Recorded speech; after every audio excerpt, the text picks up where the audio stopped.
Suddenly, everything was pulled from under me. Well, what do I do now? Destitute, really, and doing things like having to use food banks.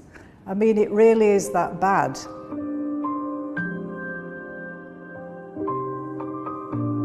I worked as a teacher. I worked in social care. I worked for local government. As you edged towards 60, you were definitely in the firing line for early retirement redundancy, and bit by bit, you know, you knew your time had come. And by the time I was 59, I was offered redundancy and early retirement. At that point, I assumed I would be getting my pension at 60. A friend who I was working with, she sort of like said, "Have you heard the news?"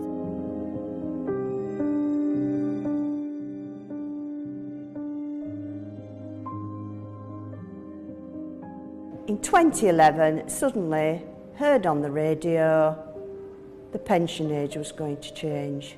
I was thinking, I'll get through another year, I'll get through to 60. And I would have to wait till I was nearly 66 before I got my pension. What do I do now? I'm a widow.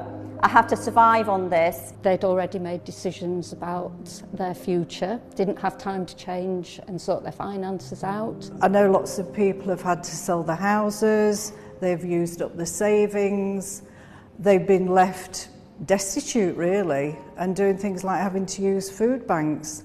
I mean, it really is that bad. It's a disgrace. I've met people who've really been affected badly by this.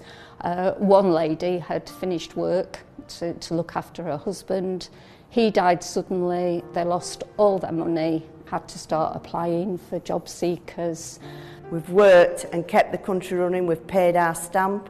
It's only right to expect that I now get my pension. I've paid enough out.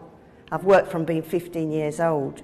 Is that too much to ask from a government to actually be given justice? I just don't think they comprehend what no money means. The current government just won't engage with us, and that's the worst feeling in the world, to feel that you're being ignored and sidelined. Boris promised to look into things and then has changed his mind now. The Liberal Democrats, they were in a coalition government that actually put the second phase and fast-tracked the age of retirement even further.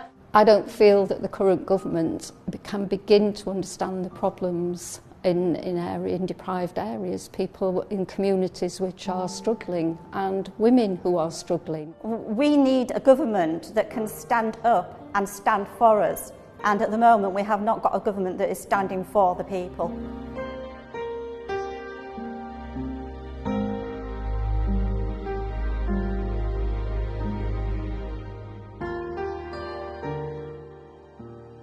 Women born in the 50s are not greedy, they're not demanding, they just want fairness. We will not go away, we're here to stay.